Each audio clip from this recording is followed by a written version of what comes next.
All right, y'all, sister and I are trying to loosen the nut on the oil pump sprocket. What we're using to do that is an OEM brand tool. It's an adjustable fan clutch holding tool.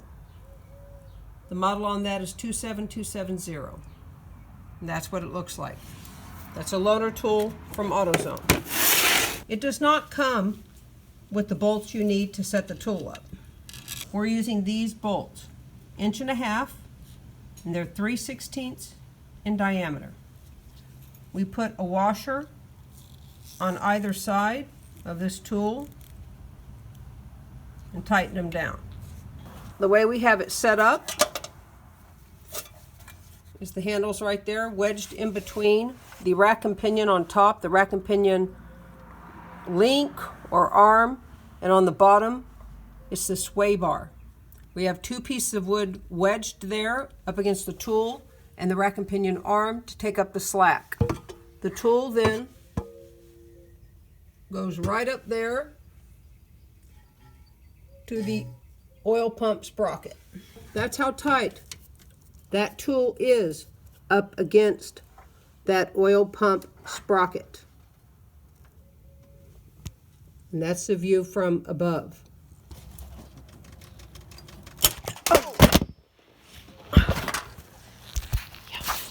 Loose. I could even take it just a hair more. Just a hair more. She got it loose, she cracked it loose, but she inadvertently hit my hand so the phone fell. Yeah, but now she's loose. You want to be careful when you're placing those bolts, and I'll show you why. Right up here, what I have this pointer rested on is the housing for the oil pump seal. That is the oil pump seal.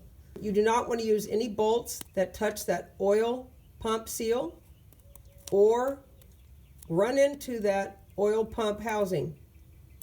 You want your bolts to shoot past there and snugly against the housing, but not on it. That's why we're using a 3/16. You also have several protuberances that come out from this housing right here. You want to be careful not to place the bolts on those. Go to the side of them. You also want to make sure you have enough room in between the arms of this tool to place your 12mm socket. We used a 3/8 inch ratchet with a 6-inch extension on it to break that bolt loose. And we used a cheater bar on that 3/8 inch ratchet. She's going to remove that now. We're going to be removing the oil pump cover. That's 7 bolts, and I'll show you where they're located. One up there, one there, one there, one up at the very top, one to the side there, and there. That's a 10mm you use to remove it.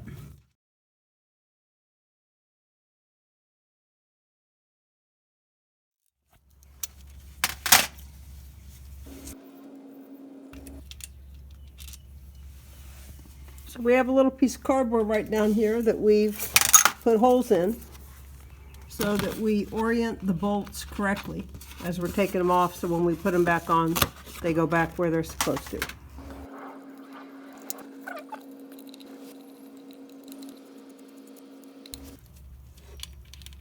We've removed all of the bolts, 10mm bolts, to the oil pump cover. We want you to take note that the bolts, some are a different length.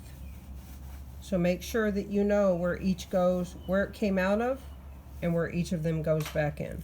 We just use this piece of cardboard to do that. We're going to give that a little tap with a hammer, give it a little jolt to get it off. I heard a thud. Did. Yep, like I it's see it. loosening. Okay. Yeah. We have some paper towels there to catch the oil that drips. Try and pull that out just straight. Pray to God it doesn't. Pray it again, y'all. There you go. Okay. It's okay. There we go. The oil pump cover is off. That's what it looks like behind it. We're going to clean it up with some paper towels and a little denatured alcohol before we put everything back together. Just like that, gasket came and all. We're now going to remove the seal from the oil pump. As you see, there's a little cavity right there. You don't want to score up that aluminum.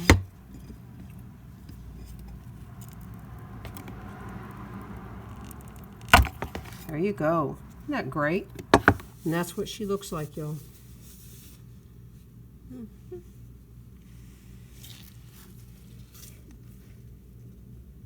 Now, see that little port? I'm going to clean that out.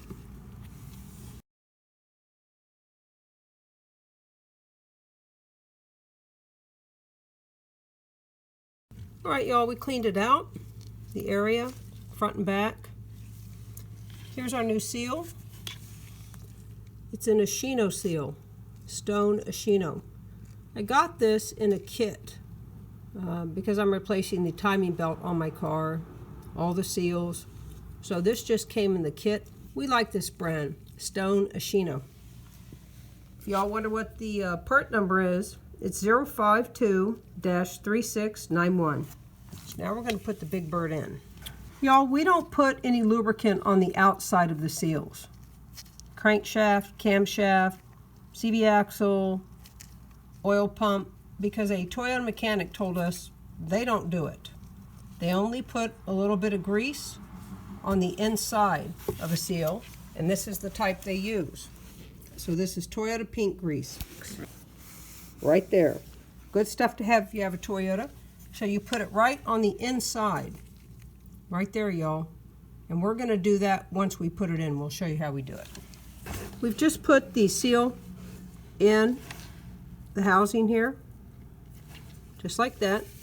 And we're going to use a 27mm impact socket, the back side of it, because it spans both the seal and the housing, the shoulders of the housing, so we know we can seat it flat.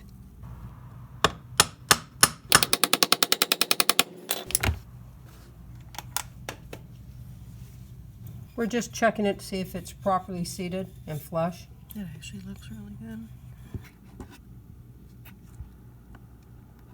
You all see that little tiny oil port? That area right down there that's a hole.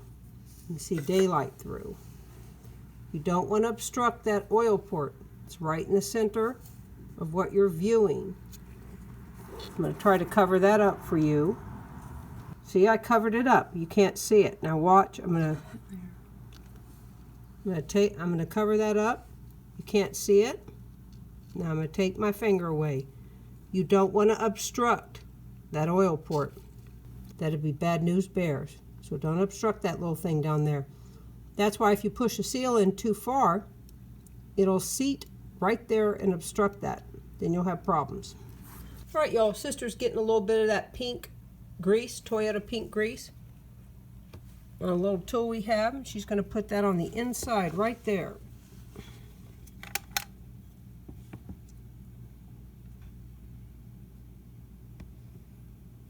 Now we just did a crankshaft seal today also.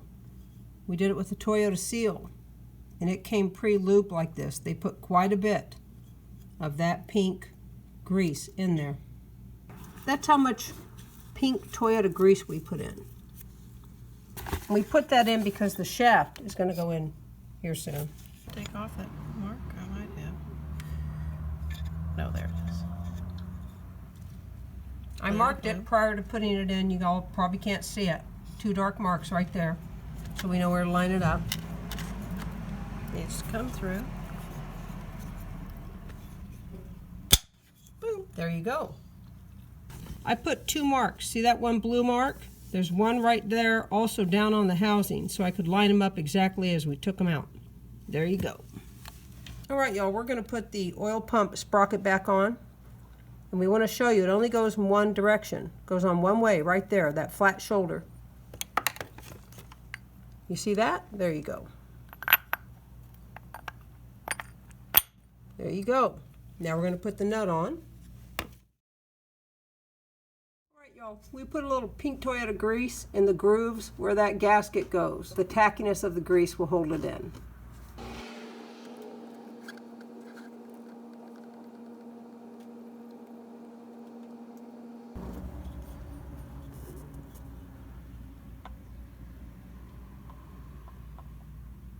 So that pink Toyota grease worked to keep that gasket in. Now we're putting on the oil pump cover. There we go. All right, y'all, sister's putting the bolts in the crisscross pattern. Just tighten a little bit as she goes.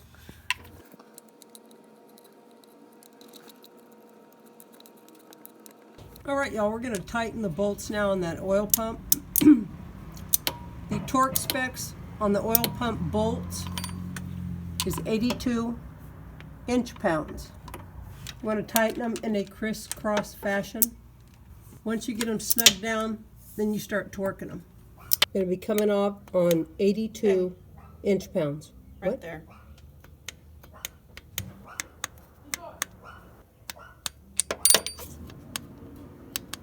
All right, y'all, we're using this tool to tighten the nut on the oil pump sprocket.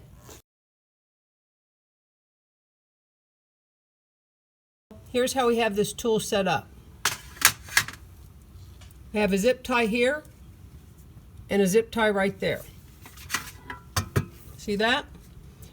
So the lower zip tie is attached to the lower control arm. The upper zip tie is attached to the end link on the rack and pinion. You need that for stability because when you go to tighten the sprocket nut, it's going to go that way up. Then the handle goes all the way up. That's the strut body you're seeing right there. And it goes up to right there. Now, as you see, you have to have space in between the arms of that tool to put your socket, a 12mm socket. We have that attached to a 1/2 inch torque wrench. There you go. You guys see that? Sister's going to torque the nut on that oil pump sprocket to 21 foot-pounds. She's there. Yep. All right, y'all, that's how we remove and replace an oil pump seal and gasket on a 1995 Toyota Camry. We hope it helps, and happy DIYing.